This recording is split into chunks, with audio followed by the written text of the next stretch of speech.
Well, hello and welcome, everybody. Let's just double check that everything is working.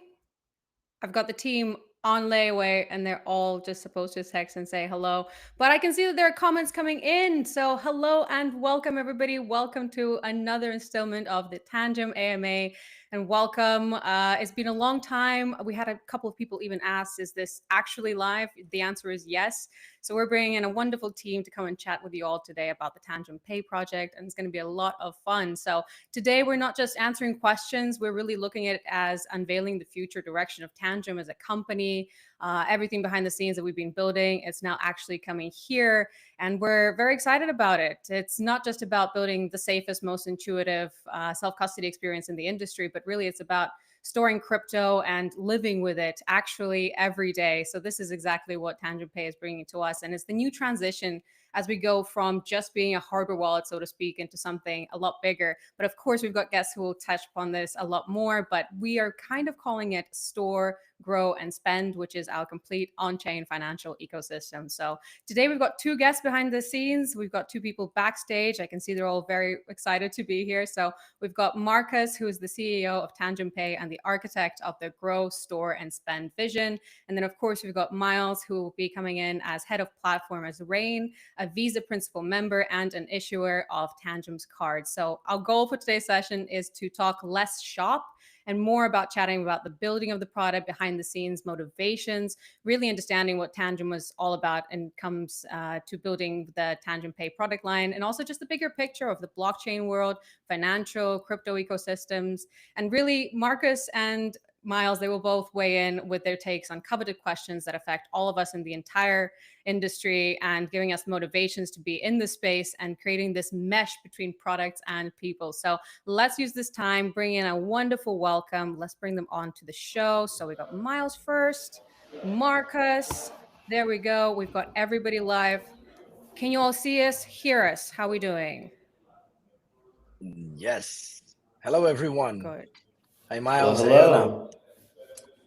Good to see you all. Everyone. Hey everyone. No, it's great to see you. I know that it's a little bit different being a little bit backstage and then coming here and actually having to look to the camera, and it's not just some abstract people, it's actually people that are watching this, hopefully live. But if you're watching in the rerun, then no problem. You should have the time codes in there and you can just skip to the best section. But right now we're just going to dive into understanding more about our guests. So Marcus and Miles, let's give an introduction to yourselves. Marcus, you start first. Give an introduction to what you do here at Tangem. Yes. So, hello, everyone. Um, First of all, thank you for being here and listening a little bit of what we have to say about payments and the evolution of Tangem. I've been working for the past months on the launch of the Tangem Pay, which is, we're quite excited to do this as it helps us to move from just a storing story all the way to almost a full banking application. Yeah, it's been quite interesting, quite challenging, but we're finally there and happy to unveil more in this call. And obviously, Absolutely. with the help of our partners. That's why Miles is here. Exactly. Let's not forget about Miles, right? Let me just switch the Well, actually, he microphone made back everything happen. on. I'm just, I'm mostly using Miles to solve all our problems. But anyway, No, we're here to serve. That's what we do. Hi everyone, excited to be here. Been working very closely with the Tangent team for I don't know, a number of months now, and I act as the head of platform at Rain. Our team really works very hand in hand with all of our partners like Tangem to get them integrated and help them, design and launch their card programs and ensure they're set up for success and scale. I really like to think of us as, we are here to help our partners build cool products. So excited to dig into Tangem and yeah, have them walk you through what the cool stuff they're building is.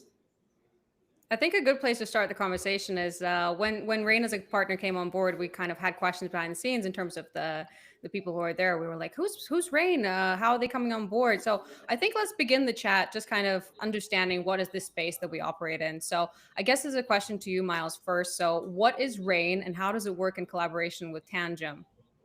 Yeah. Rain really builds the technology that makes on-chain assets spendable anywhere that Visa is accepted. So, your users and cardholders can go to a local coffee shop and buy a cup of coffee. You can pay out a freelancer that lives across the globe. And, from a cardholder's perspective, the experience is identical to any other credit card, any other Visa card. You just go to the POS, type, and kind of move on with your life.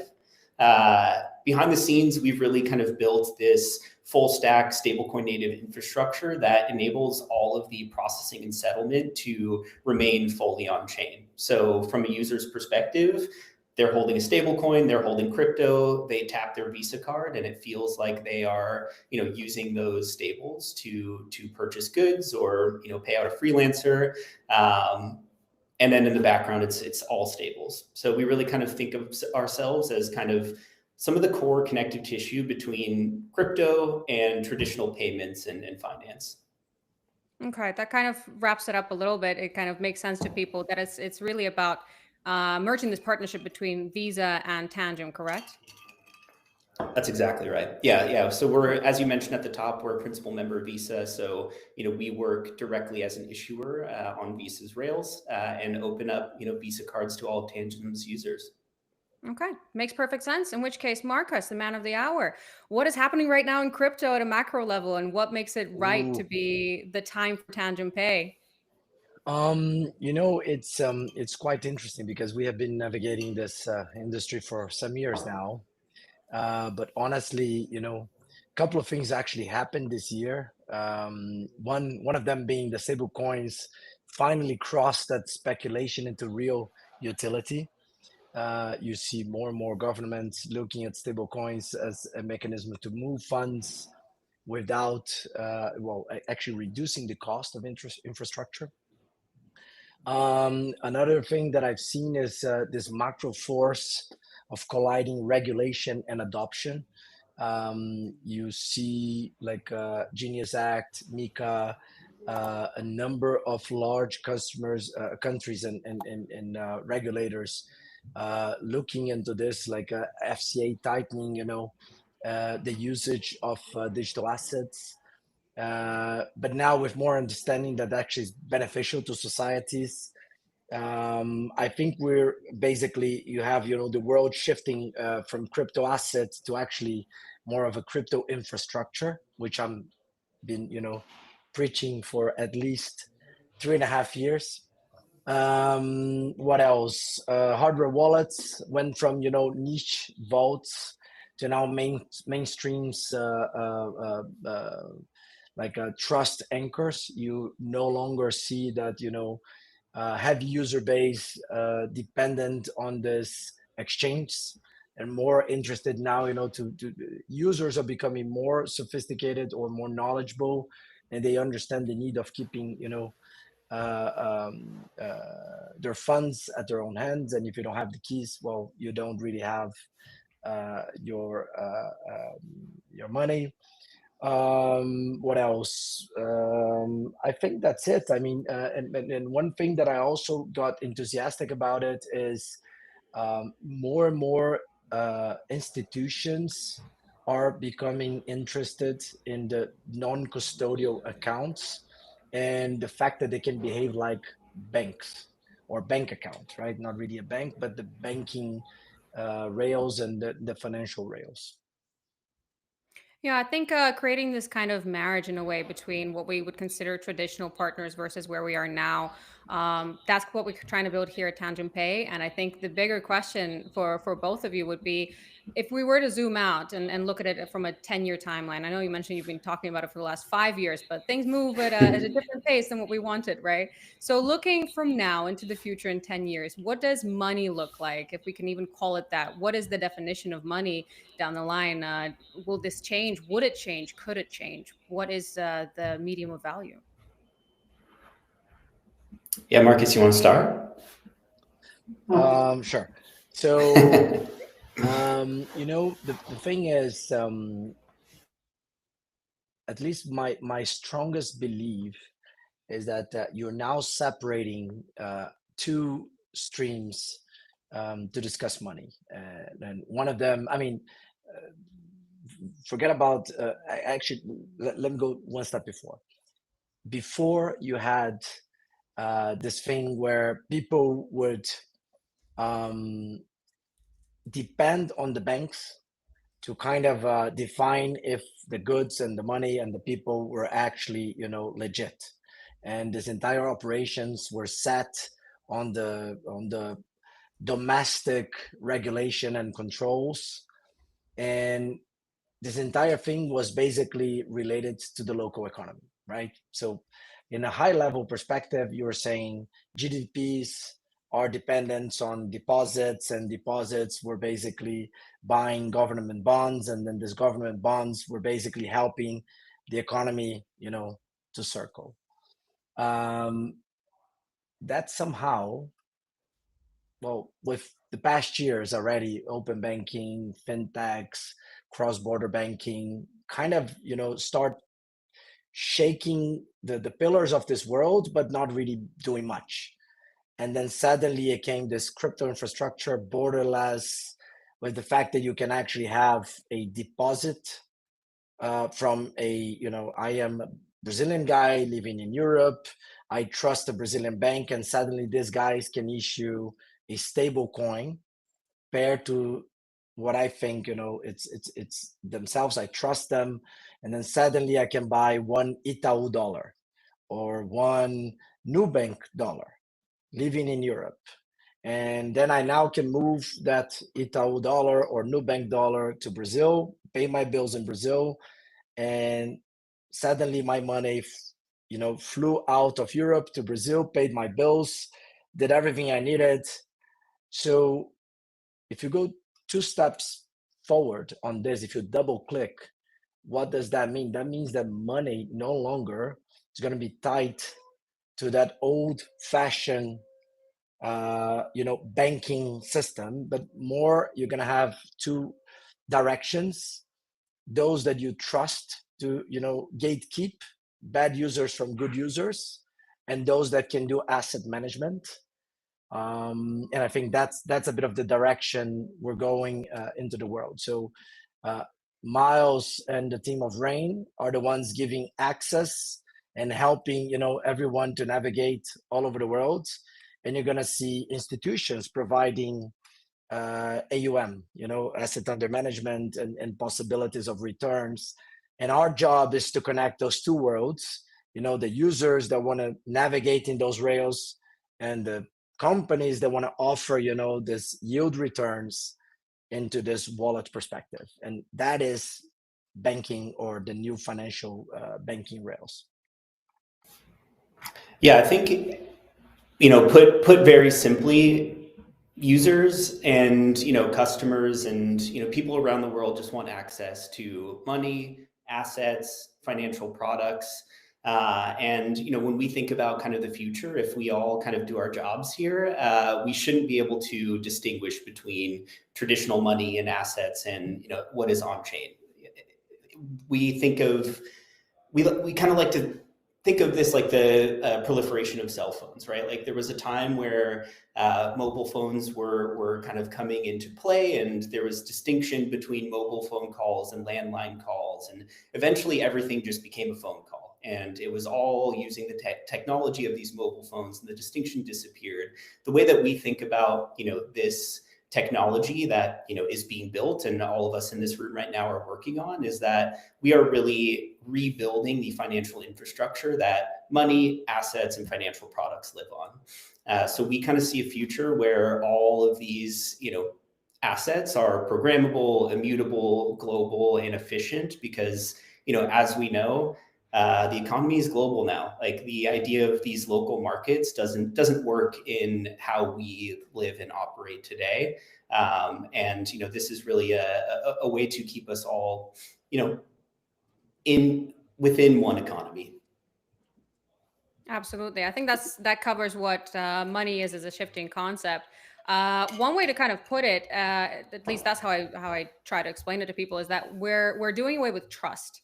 The entire industry is now kind of changing and evolving, where we don't have to have this innate layer where we have to verify that any information is true. So with the advent of blockchain technology, those two layers are now merged together. So yes, it's true. Things can change and move, and money possibly will have different understandings. Maybe right now it was, as Miles said, there's a phone call and a landline and then a mobile, but over time it's just going to be making a payment and creating a new financial system. So I guess you're going to all follow along for the ride. And I guess let's dive into the Tangem Pay project itself. It's all great talking about the macro side of things, but let's dive into the man of the hour, which is Tangem Pay. So, Marcus, would you be able to give us a quick outline in terms of what the Tangem Pay project is for maybe those who have never heard of it before? I can't imagine that to be Yeah. the case. I think we're now screaming it from the rooftops everywhere, but maybe they haven't seen this side of the Tangem ecosystem before, and we are evolving and changing, and we're kind of going into this new banking sort Yes. of side. So,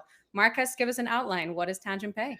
So let me give a little bit of my way of looking Tangem, because it will probably make sense why I see Tangem in the way I see it. Hopefully it does. So think about 200 years ago, Switzerland. A bunch of people all over the world that did not trust their own economies and countries. They traveled with valuable goods and they took it to Switzerland because they built vaults where there was a manager with a key, and then you as a user would get out of there with a key, and those two keys were the only way for you to open that safe. And 200 years passed. That was a practice that grew over that time, but at one point people realized that just leaving the money there was not sufficient anymore, because they also wanted return on that money. They realized value of that money would only drop rather than increase if you don't do anything with it.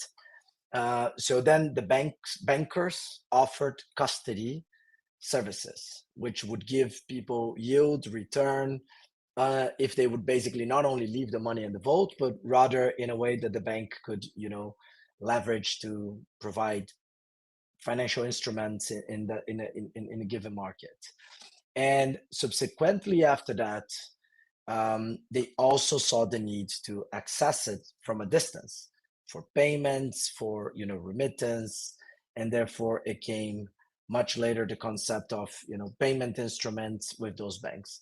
Fast forward to 2020 or 2025, where we are today. What is Tangem? I mean, Tangem is a Swiss business that started from a vault. The tiny difference is we never actually asked for that manager to give us a key. It's kind of, from a technology perspective, get you a set, and then suddenly you have all the keys in your hands. And at that moment, you can actually store your money. And obviously, our users started to realize that they wanted to trade fast. And once we understood that, we built the capability of growth within the app. Don't get out of the app to then buy your assets, invest your assets, and move between assets quick enough so you can, participate in this 24/7, 365 days economy. And then obviously after that, it comes to I've bought crypto, I earn money in crypto. How can I now pay my bills and live from this new financial account? So what is Tangem Pay is literally this payment layer in the Tangem ecosystem, where we give users this non-custodial on-chain banking account. Or I don't even know if I'm allowed to say that officially, but it's just from the behavior point of view. I want people to start understanding that bank is something else. Banking is the fact that you can participate in open economies with your assets, as long as you fulfill the local regulations, and you should be good to go. So our main job at this stage is to make sure we decrease this friction between moving these assets all the way to spending, because we understand who our users are, and we can provide a product fine-tuned to make them spend on the day-to-day. So my dad, the biggest Homer Simpson that exists out there, that still writes his PIN code in the back of his card. That's the guy that we're going after. So hopefully I can be a little bit of a Bart in this concept. I'm really glad you said PIN code. You paused for a second. I was like, please don't say seed phrase. My goodness. No. Hopefully not. I think let's all retain safety and security for all. I think Always. part of what Tangem does is making everything, decreasing friction, making everything as simple as possible. And let's not forget about Tangem Wallet. We'll of course talk about Tangem Wallet as well. But yes, decreasing that friction, making sure that there's no elements that are up to the end user to kind of maybe perhaps not write their PIN phrase somewhere. So just making sure that people are being safe and secure always. We're bringing that same ethos into this new layer, I guess. So Miles, also another question for you then. So now that we've touched upon what Tangem Pay is as a project overlooking the entire ecosystem, how does Tangem Pay operate in its simplest form in terms of what is the process from start to finish? Is there anything in terms of limits? And basically just give us a rundown in terms of specifics. How does it work? Yeah. I think, to your point of reducing friction, we've tried to make the onboarding and card creation process as simple as possible. So, a user that has their wallet set up, has funds in their wallets, will, go to request a card, go through a very simple KYC process. As soon as they're approved, we will deploy a non-custodial smart contract into your Tangem wallet.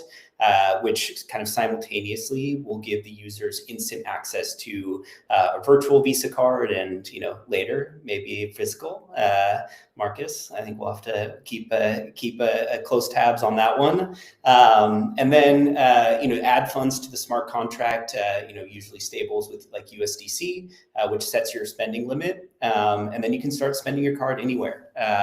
We, then kind of liquidate daily directly to Visa, all in stables. So, the limits are really set by you, by the users, based on, how much they have topped up their smart contract. Cool. That makes perfect sense. All right. I guess that kind of answers a lot of other questions that maybe people have popping up from time to time. I apologize if you can hear the very loud, I don't know, I assume there's a Lamborghini outside or something, but it's very loud. Apologies.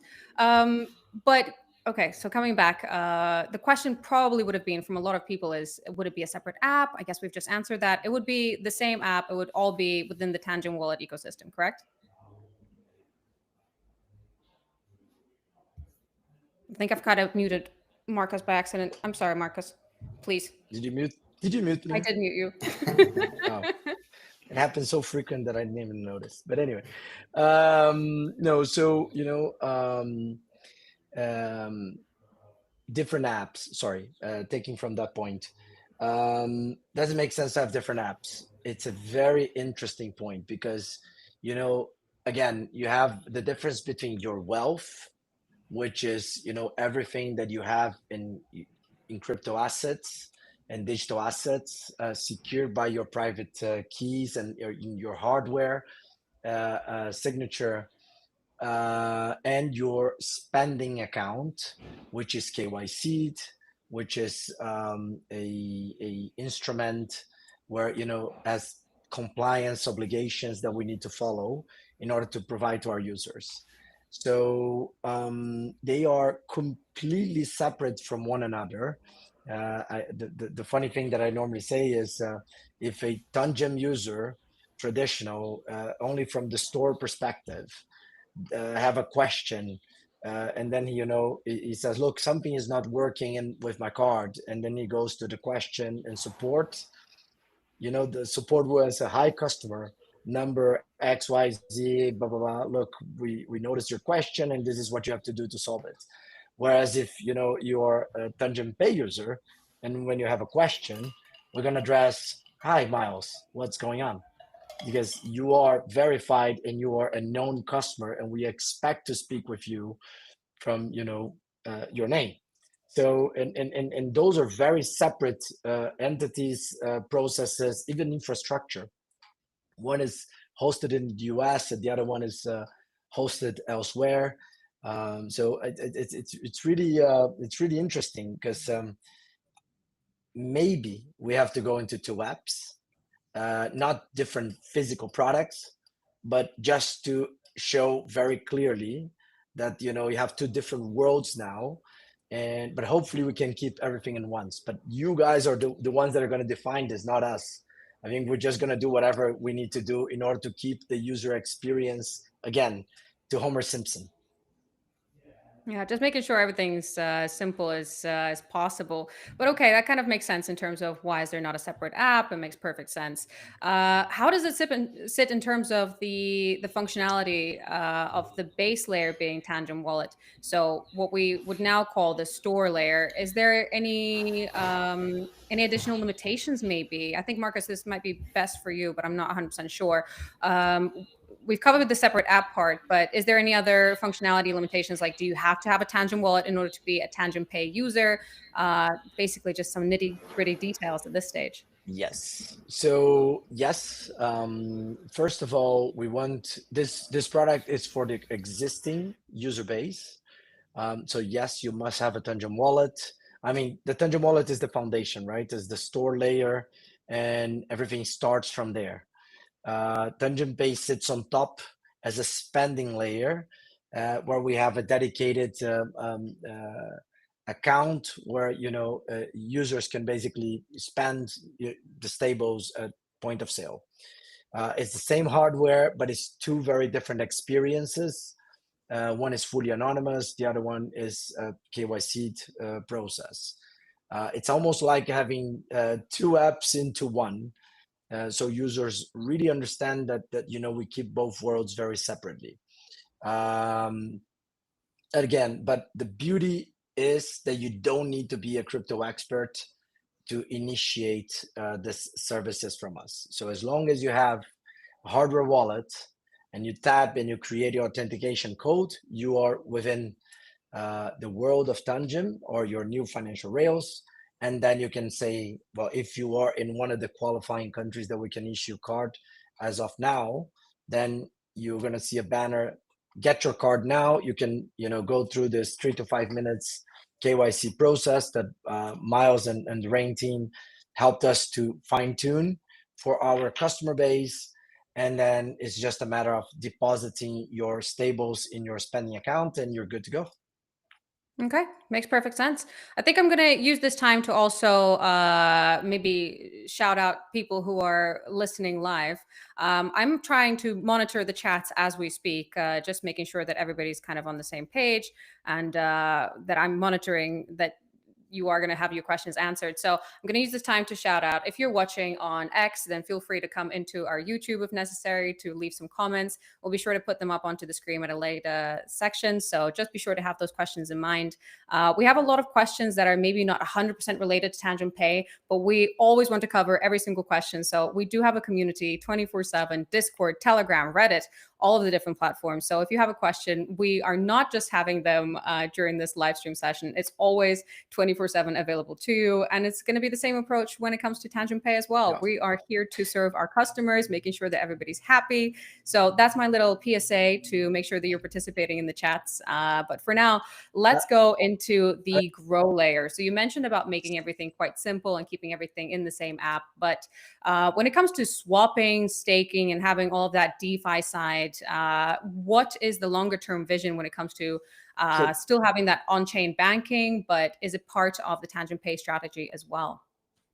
Yes, let me answer just one thing that I saw in the chat that I think it makes total sense, and it was with capital letters, so I assume the person is super worried about it.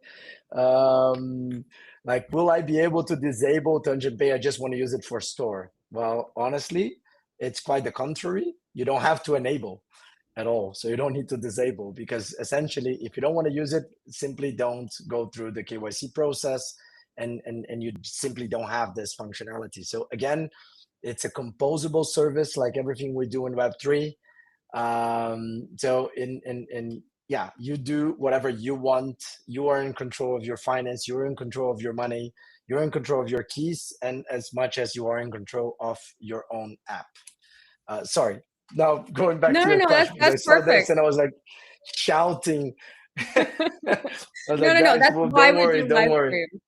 Yeah. Yeah, This is exactly why it has to be a live format. You don't get the same feeling from the community unless you're actually talking to them, and for that you have to kind yeah, of monitor the chats and see it in real time. Much like comparing it to a phone call and maybe texting, it's non-linear is a little bit different. yeah. Than they're right here, they're writing capital letters, and they want an answer right now. So why not Yes. bring you guys in? So there we go. Maybe We are one from monitoring. Miles, because I think you can answer this one.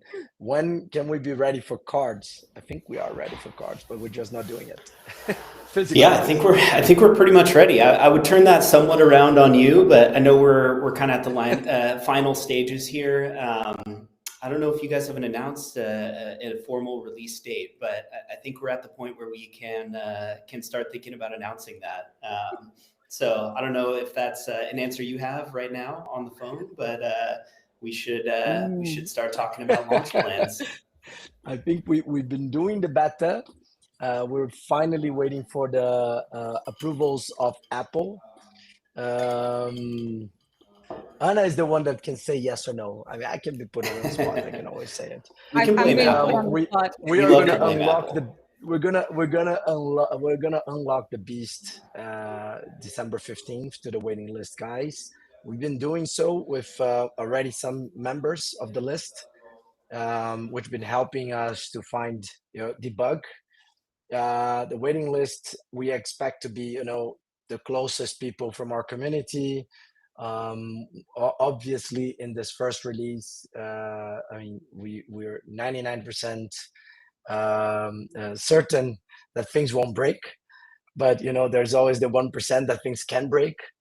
But yes, I expect to count with you guys to strengthen up the product, and hopefully we don't have a day of sleep, because there's too many things happening, and the waiting list is piling up like crazy. So if we don't do this, we are actually screwed. So Yeah, no, it's true. We can see the statistics behind the scenes, and we're just a little bit, in a positive way, surprised at just the amount of sheer people that are just joining this waiting list every single day. And we're like, this can't be the real numbers, can it? It is the real numbers. Unfortunately for yes, us, because it means that there's more and more people that are wanting this yeah, product, and we have to bring it to them. And every time that we talk anything Tangem Pay, everybody wants specifics, an exact date. When will I specifically have it? And from a marketing perspective, I get it. It would be really easy for us to just say, okay, this exact date. But what we can say is that there's a gradual rollout. We want to make sure that there's no bugs. There's no point to having something in your hands if it's not functioning correctly, right? And for that, we have to have this gradual rollout process. I think we're beginning it in, as 100 people or something or so at a time. This might be ramping up like every day, every week, and so on. So it every kind of, day. we'd love to give you a better answer than just we're ramping it up, but it is right now in the hands of people, and they're testing it, and it's coming more and more. But for now, if you come up to the waiting list, we want it too. We want you guys From to the have the 15th, product in your yeah, hands. from the Absolutely. 15th we go to the thousands release. So and we have multiple thousands on the waiting list. I think we crossed already the 50K, but anyway, let's see what happens. Maybe just one other thing that I saw here, UK and Europe, because I think also Miles can, I mean, we are planning to go to Europe and UK with our partners. I know they're cooking something. Probably they won't be able to comment too much here, but should be soon, right, Miles? Sooner than what people would expect. Yeah, fair assumption that I can't comment directly. But look, global expansion is an extremely key strategy for us. We have a big force on our team, very focused on licensing and membership with Visa in all of the regions, because we are building a global product and our partners are building global products. So we need global coverage. So yes, announcements coming soon on that front, I'm sure, but not going to be able to give you any direct dates on this call. I mean, guys, we are trying, but this is a live stream, so please be kind to us, dear community, that we are monitoring everything Yes. and derailing the conversation because we're just answering all of your questions. I wish we could answer all of them at the same time, but for the purposes of turning this into a conversation about the bigger picture of Yes. the why, Let's return back to the conversation. We'll have a dedicated community question section that I'll actually be able to pull up onto the screen.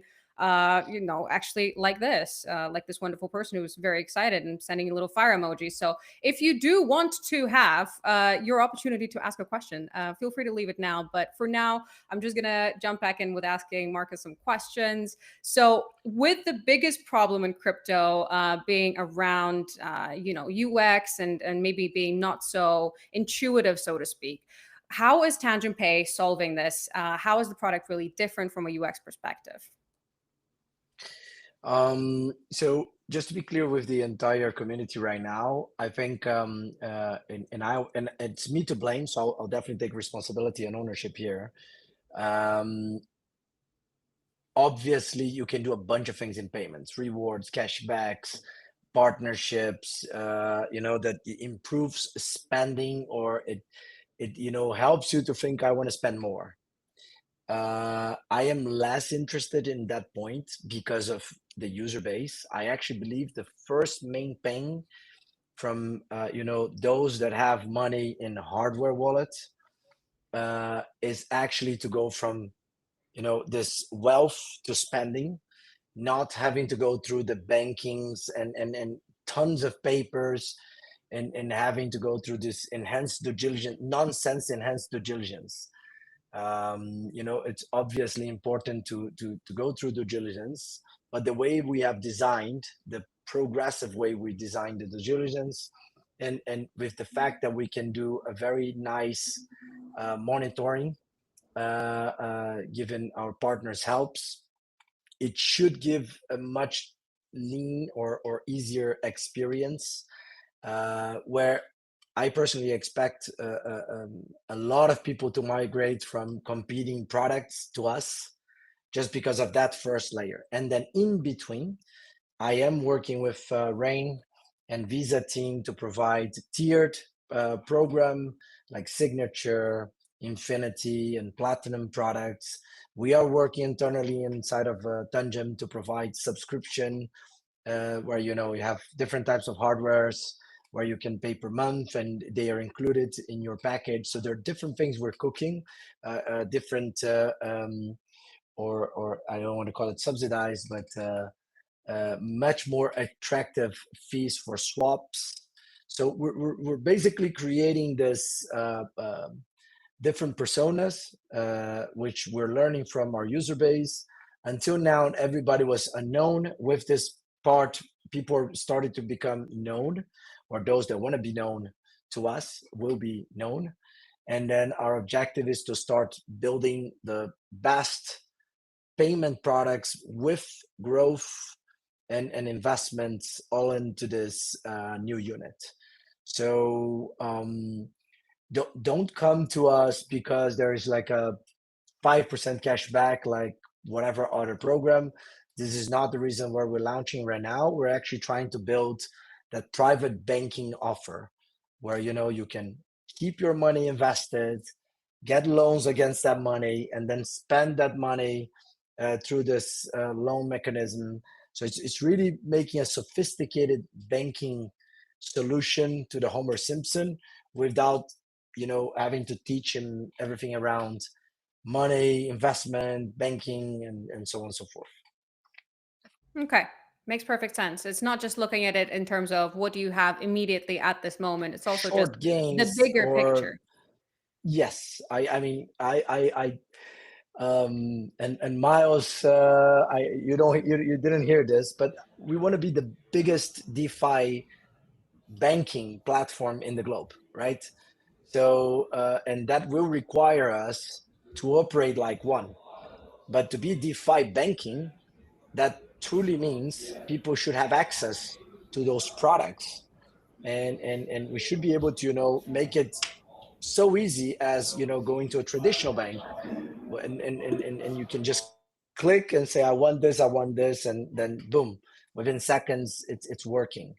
So we're not there yet. It's just the beginning, but I think 2026 really is a promising year for us, where we have very, very ambitious plans to almost make 30x our current MAU user base, and we're going to fight for it. So we want to be the largest, and we will fight to be the largest. Amazing. I keep on accidentally muting you, Miles, and I'm just wondering whether you want to jump in here. I think it would be wise to kind of give your perspective as well, but I've just been forced to put you on mute. I'm so sorry, but Oh please. no, it's all good. Yeah, no, I think we've spoken a lot about, friction throughout this conversation, and I think that is, really what we're here to help you guys solve, right? Like we're an infrastructure provider here, and we are looking to help you guys build the best products and serve your users and your user base in the best way. And I think that, the approach that you guys have here, focusing first on, the DeFi natives, the crypto natives that are looking for, an alternative to a traditional banking product, is exactly what we're kind of seeing in the market. And you alluded to this a little bit, and, we've got, I can speak to this later or at some point or elsewhere, but I think when we think about going to that next stage of, okay, now that we've battle tested this infrastructure with these DeFi natives, like how do we get someone to get rid of their Amex, right? And we think about benefits and rewards, and you touched a little bit on these, but we're not quite there yet, right? Like we're still in the early stages of this, and it's a lot of global users looking to access US dollars, or existing folks in the DeFi industry, ecosystem. And if we're looking for mass adoption, and you guys are looking to build the largest DeFi banking platform, like we need to find ways to get a traditional user that has never even thought about touching crypto to get rid of their traditional cards and their traditional bank accounts. And it Absolutely. will only happen if it behaves exactly the same as a traditional one. And or that's better. that's basically, or better. I mean, exactly. I mean, it will always be better because you have a much leaner backend infrastructure, which will allow competition to fight for reducing margins or even intermediaries in a transaction. One thing that most people do not know, in payment, we used to call it the 3-party model, and then we call it the 4-party model.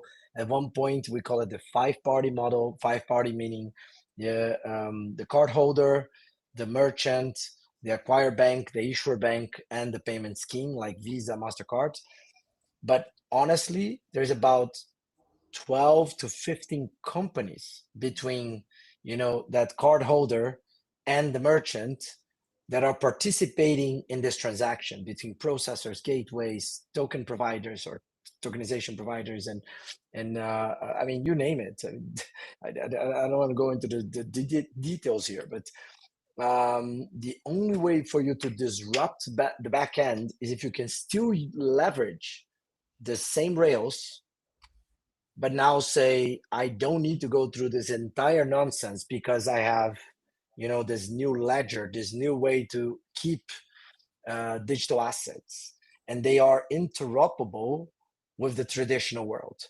So the thing about killing Visas and MasterCards, I'm not the biggest fan of that idea, because I think they're still plumbing very great interoperable infrastructure between, somebody in Kazakhstan going to Brazil and not having to think about it. But the most important is, do we truly need all the 15 parties in between, that merchant and that card holder to make that transaction actually realizes? Not anymore. And our main fight to become this DeFi banking, and I think that's where I share the vision with Farouk and the guys from Rain, is that our fight is against this inefficient money movement or old-fashioned infrastructure. It cannot be that we live on the 1960s mainframe COBOL, and 92% of all credit transactions in the world still touch a mainframe system built on the 60s. So yeah, sorry for the emotional drop here, but This is what I we're here think for. No, but I think this is that's the the driving fight. force. That's the fight. It's not about killing what is good out there. I think there's tons of great stuff out there. We should always leverage what is good. Merchants don't need to replace a terminal if a new crypto terminal. Merchants need to receive as many currencies as possible, including cryptocurrencies. And they need to be educated that they can have, cheaper fees or whatever when accepting. Perfect. So it's not about the device itself. It's about, the reconciliation. On the issuing side, it's not about the card, the Visa, or the MasterCard. It's about, the access, trust, and making sure that you don't need this nonsense to run, a day-to-day operations. Miles, Please talk about spend limits. I love the capital questions. One thing I want to add to kind of your point there is, I think something really important that we think a lot about, and I know you guys on the Tangem side think a lot about it as well, is interoperability with existing systems, right? Like Visa, the POSs, the terminals out there have insane distribution, and we are here to serve the global cardholders that are looking for US dollars and the folks holding crypto today, and plug them into the existing systems, right? It's not necessarily about burning things down and replacing them. It's about how do we make these systems work together and make all of these systems better by being able to interact with these on-chain assets. Yeah, I think interoperability is the best way. It's just, we're not going to have this mainstream adoption section, this conversation that we're trying to get to in terms of, okay, so we want it to be exactly the same as all the previous systems, but we want it to be better. But it's not going to get there without working together in partnership and not having to put it at the end user in mind, so that the merchant on the other end has to get a separate terminal.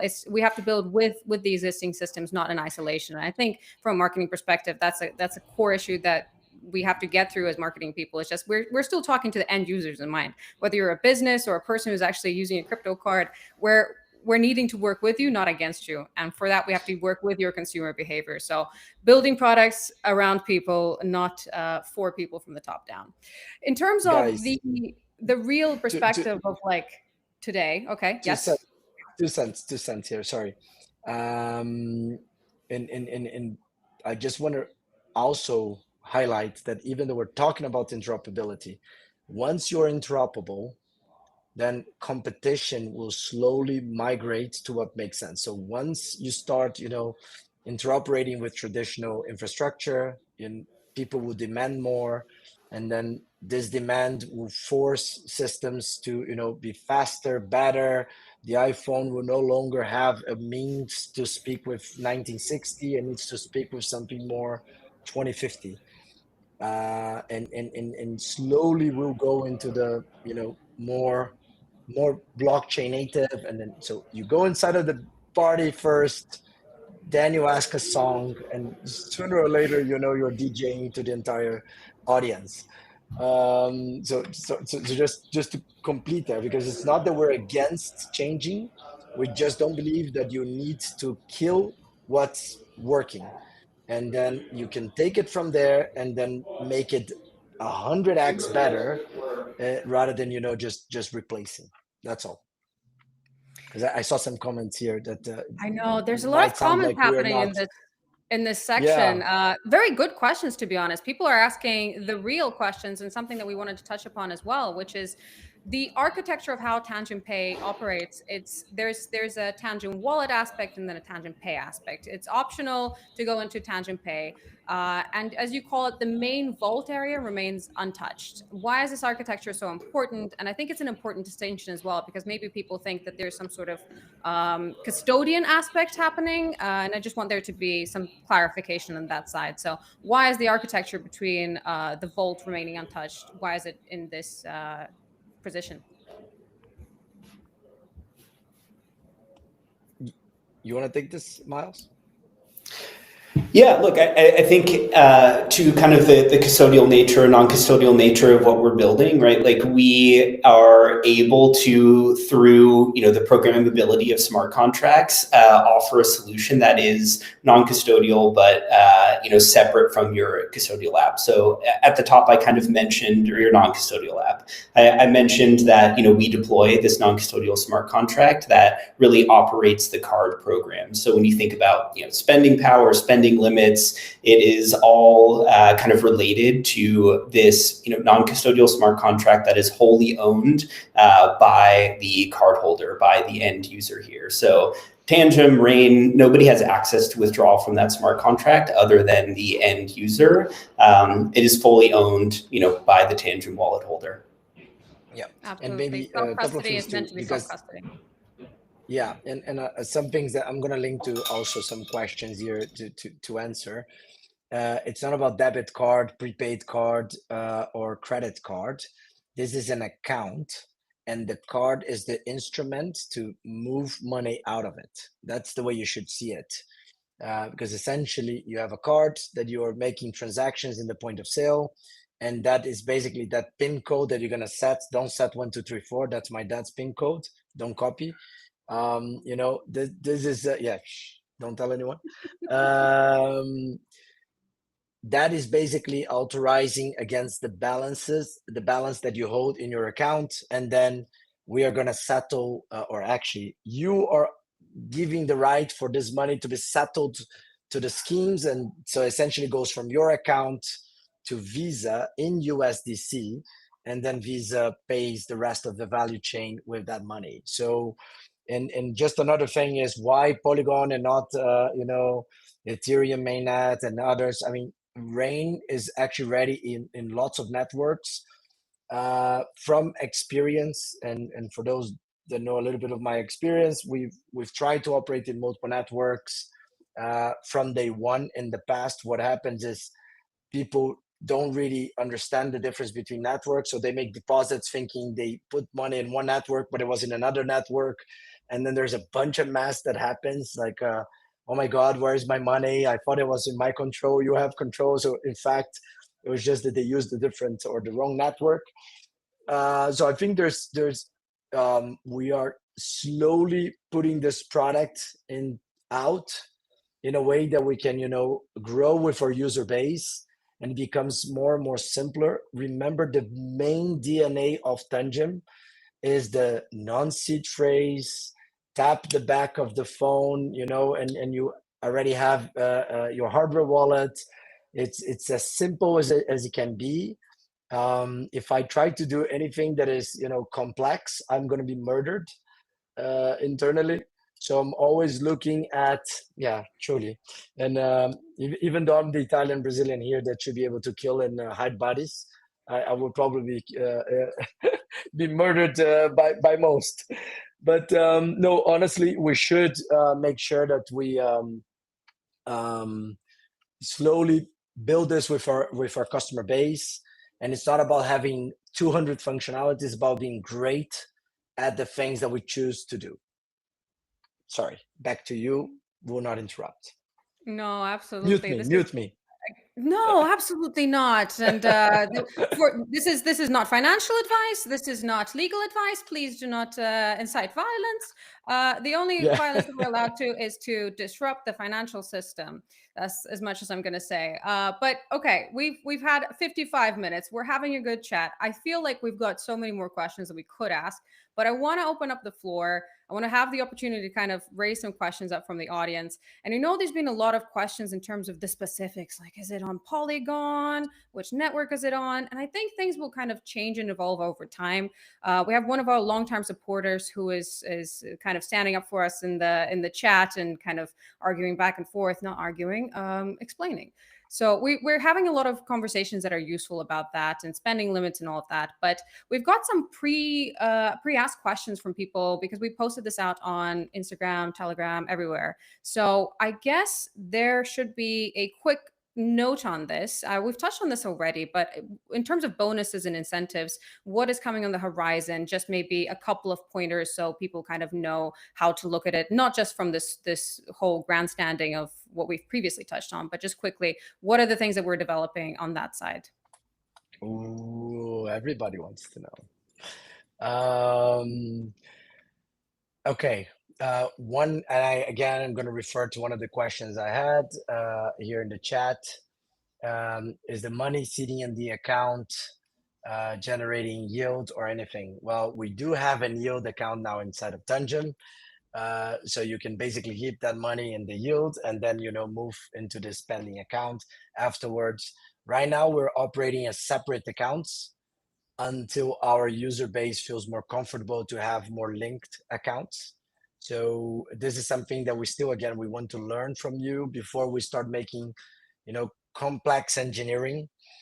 But the things that matters the most, I expect to have a tiered product in Q1 with the help of Rain. I mean, they are already helping us with this, so we are moving quickly to have more exclusive products where you have this monthly or yearly prices, and then you get tons of benefits, including lounge and points and things that a lot of people like, including myself. I think one of the things that I am very, very worried about it is also the financial rails access, which I expect to release at least 2 important regions by Q1, which means you have ACH, wire transfer, and then you can transfer money. If you're, let's say, living in the US or you have a US account, you can transfer dollars into that account, and those dollars immediately become digital dollars, and those digital dollars sit in your spending account.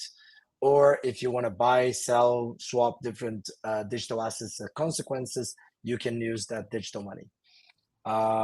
And lots of interesting news on the growth side. I will not spoil here because I think we have more people inside of the business that can talk about those growths. But essentially, Q1 is a promising quarter for us because it's about the stability of the main product, release additional functionalities related to paying bills also by transferring using this IBANs and ACH wire transfer functionalities, the tiered approach, and obviously, I don't know if I can promise this because I'm dependent on people, but I definitely want to serve the two also very important regions for us, which is UK and Europe. But hopefully we'll be able to do this by Q1. And if not, I'm certain that we can solve this by Q2. Fingers crossed. We cannot tie ourselves into a concrete deadline, but we always want to make sure that we're servicing as many people as possible. It's not like it's a conscious choice on our part, being like, no, you know what? I don't think we want to serve this kind of. No, of course not. So we are here to try and bring as many people as possible, which is also going to relate to my next question, which would be, again, ask from somebody in advance. So can I import any wallet into Tangem and use it with Tangem Pay? So quick, short answer on that one as well. You can always wallet connect your Tangem Pay, and you can always transfer funds from other wallets into your Tangem blockchain address, your account. But we want to make sure that from Tangem Pay from the only mechanism of deposit is coming from Tangem to Tangem Pay, and that has to do with transaction monitoring and making sure that we are compliant with a bunch of regulations. One thing that I definitely want people to understand about us, I am obsessed about making great experience. Everybody is legit until proven otherwise, but I'm also even more obsessed to expel and move wrong people away from us. So I really want to make sure that we keep the community with great people, because that's the way we're going to build a great organization and great banking infrastructure. So it is important that legit funds are coming in. It is important that legit people is with us, and I think that's definitely a passion that we share. And yeah, I think this is part of the story. I've had a couple of people ping to this one question that I'm going to bring up, and I've gone, "That's a really good question. Maybe that's something for another day." But it is just something that people have raised, and if we don't at least mention it, then it would be a disservice on our part. So, The answer is is there a no. monthly payment, or how would that work? No. If you already are a committed customer, you bought a hardware wallet, and we expect you to get this product because you are one of our committed customers, and this is us providing more value from the same money. And yes, you will have the optionality to go into paid services, but that is because there will be more things associated. I think Miles can talk about this, the difference between signature and infinity. I mean, it is a lot of money that we need to pay to the network to get those things available to the user. So it's a bunch of perks that actually cost a lot. But why should you pay if you're not interested? The optionality is truly important. But I refer this to Miles also to give a little bit of context. Yeah, no, I think that's exactly right. Every card program out there offers multiple tiers. If you want to unlock lounge access, unlock lost baggage, like all these travel perks that standard card program has come with a cost, which is why you see these tiered card programs. To kind of your point. And as we spoke a little bit about this, and you mentioned it, and I alluded to it, we announced the acquisition of UpTop, which is an on-chain rewards and loyalty platform. So as we think about these, tiered programs, we're looking to unlock much more than just the kind of standard off-the-shelf Visa products and benefits. So lots of exciting stuff to kind of come in that realm as you think You guys about acquired a business launching. recently, right? on the benefits. So I mean, this is you actually helping us to create unique programs for the Yeah, users. exactly. It's not just this Visa. I mean, they have good perks. I don't want to say bad things about it because honestly, there's lots of values there. But I mean, having additional benefits from the company that you guys recently acquire in combination, plus subscriptions that on the hardware wallet and on the swap side. I mean, we can really cook something extremely unique to our users. Yeah, look, and we're building this in service of you guys and of your users. So, I would say to the chat out there, tell Marcos what you want. He'll pass it along to us, and we'll kind of think about you and keep you in mind, as we're kind of building out this rewards and loyalty program. Yes. And I think everything always comes down to comparisons, right? Like also looking at just some of the questions here, we've got, yes, like questions around like monthly payments. And that's only because we've already associated that a product like this should be gate kept under a paywall in a way. And there's also comparison in terms of it's like a Visa card. Well, actually, this is our own answer to somebody else, but that it would be like a prepaid debit card. Hey, a live stream is hard to do at the same time, but it's only because people are just comparing it to existing products in the marketplace. But we want to make sure that everything It's is not prepaid. yes. It's not. So I mentioned this before. It's yeah. not prepaid. You don't have to look at this product as a prepaid credit or debit. I think this concept is the old world. You have to look at this as a mechanism to access funds and to authorize funds to move from a spending account all the way to merchants. And that's what we're using this product for. That is interoperable in 190 whatever countries, 200 countries. I never know this number, to be honest, but all the countries out there, excluding those that you cannot go to, like North Korea or something like that, you should be able to spend. That is the main thing. I mean, I don't want to dodge a couple of questions here that I see it like difficult ones.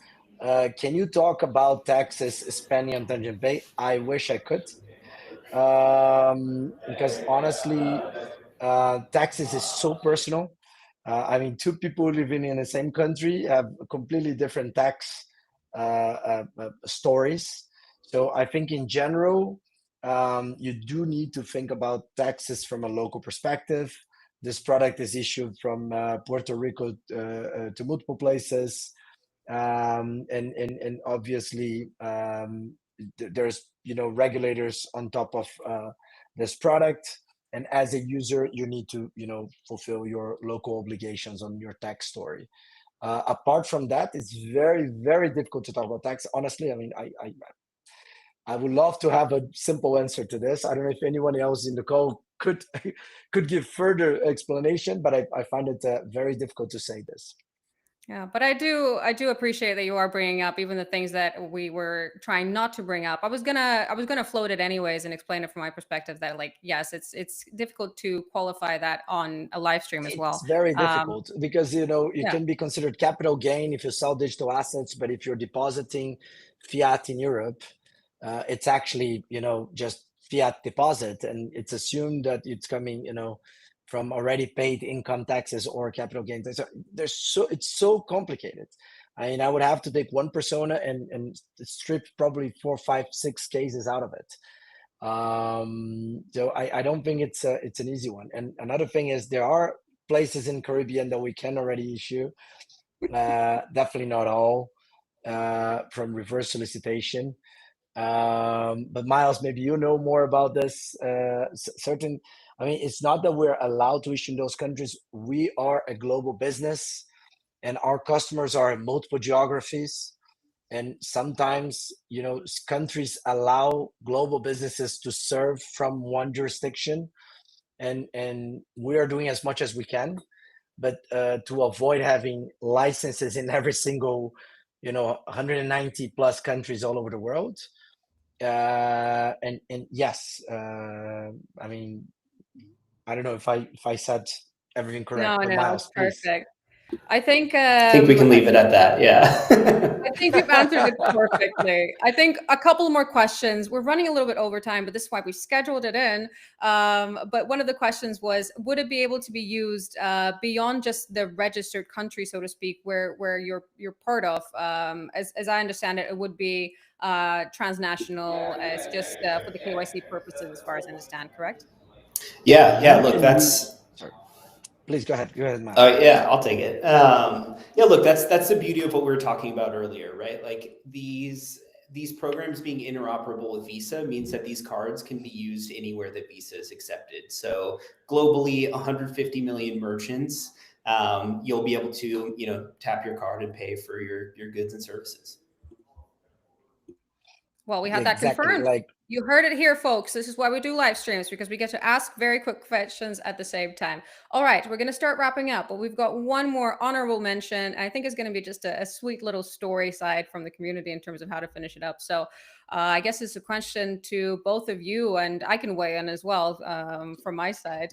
I've loved just being a part of this development, just from a sideline kind of person. And I think all of you have also really seen us as a company, kind of the first time that we mentioned it relative to where we are now. There's been so many changes, so many positive changes. So Marcus and Miles, what's your favorite thing about working on this side of the project? Was it the first time that it worked? Was that the aha moment? Is it possibly something else? Miles, please, you start.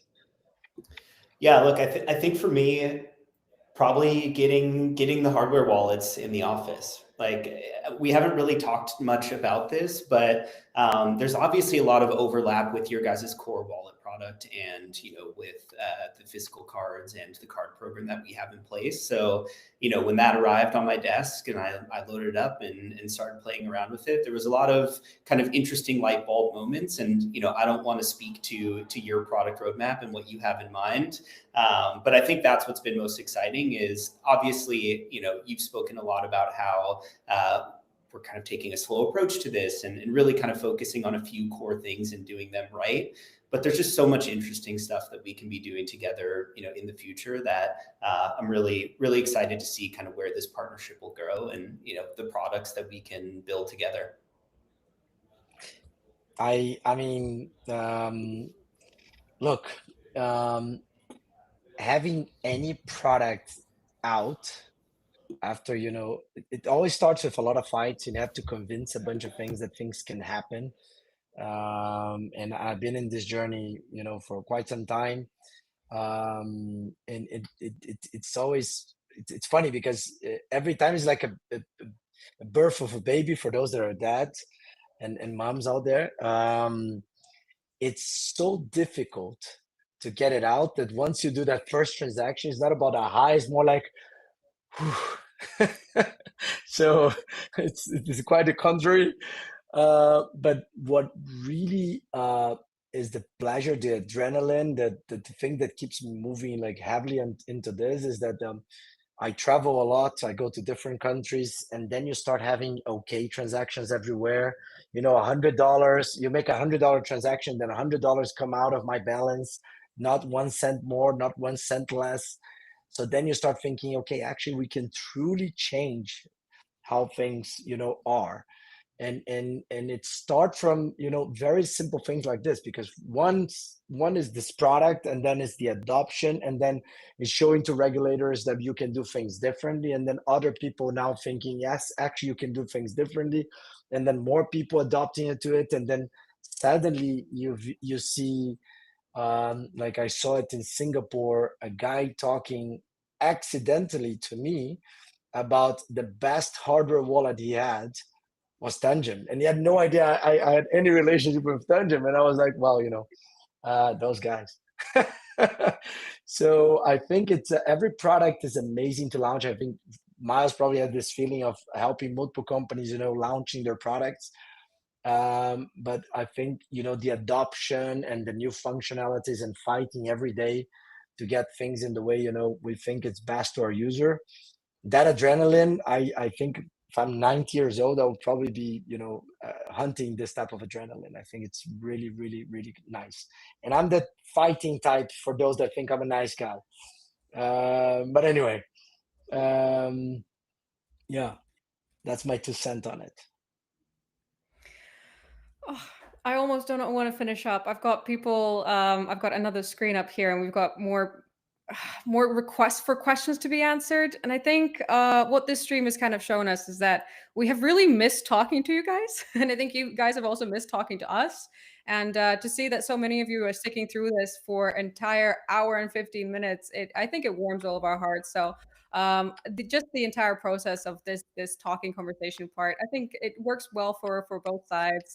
We like talking to the community who really enjoys hearing from us. So it's really great to have you all here, and thank you so much for your time. And I guess this is going to be just a nice little section, just to kind of wrap up. Anything that you want to pass along to our audience? I'm sure this is not going to be the last time that we speak out loud about this side of the project, other sides. Possibly there's going to be a major announcement in a couple of weeks' time, and it's going to be just amazing to just pop up and have another conversation about this.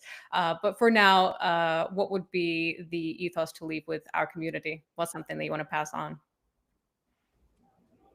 Miles, you're unmuted just in case.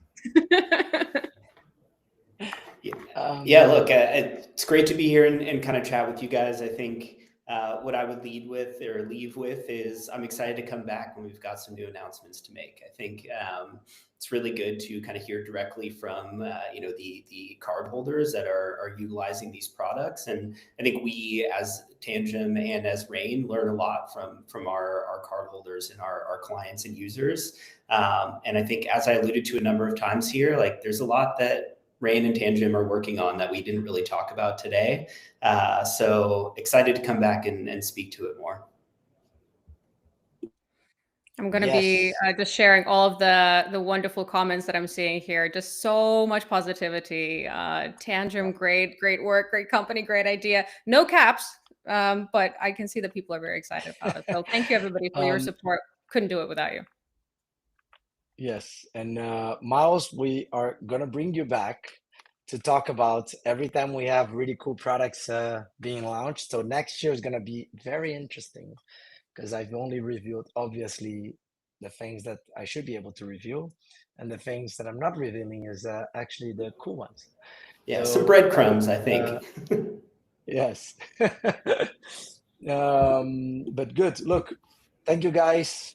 Thank you for your time. Thank you for being here. Thank you for being part of the community. Thank you for helping us to make this product. It is for you. Criticize, destroy it. I always say that we're 70% ready. For those that talk to me on the daily basis, I am always, we're 70% there, but 70% means ready to go. And the other 30%, we adjust as we see, you speaking to us. Support is the place where, I hear you. The Discord and other channels from the community is also where I can hear you. To me, this is where you guys becomes the CEO of the business and not us. We're here to serve you and to make something that is valuable to you. So with that, Anna, back to you, and thank you for facilitating. No, it's a great pleasure to be here. I think all the credit goes to the people that I'm pulling up onto the screen. This is exactly why we do this. Conversations help us know how to serve you better. We create products not to have our own opinion on how something should work, but we have co-creative processes in place. So this is one of those processes, and it always will have this effect on us afterwards, where we will gossip in the chats afterwards and be like, "That was so uplifting." So thank you all, thank you community for being here and showing up and staying for so long. So I guess the final call to action is to sign up for that waiting list. In the outro section, there'll be a little QR code just so you can scan that if you want to, or click the link in the description. Wow, I sound like such a YouTuber. But feel free to sign up for the waiting list. And as soon as your country is available, and we want to make that happen as soon as possible, we will be sure to scream it from the mountaintops and make sure that everybody gets their hands on Tangem Pay today. But if you want to be a part of the ecosystem, feel free to pick up your own Tangem wallet right now. If you feel free to do so, if we said something that made you feel confident in us, hopefully we did, then feel free to add this to your crypto tech stack. So for now, be sure to follow up on the updates. Thank you everybody for listening. Bye everybody. Thank you all to our guests, and see you next time. So thank you all for joining. Give me a second. I now need to switch off this section and do the media. Okay, now I need to switch it off. Okay, take two.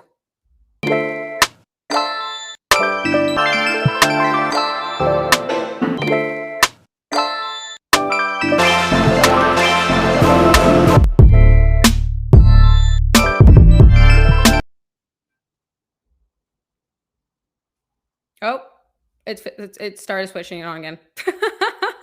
Let me play it one more time.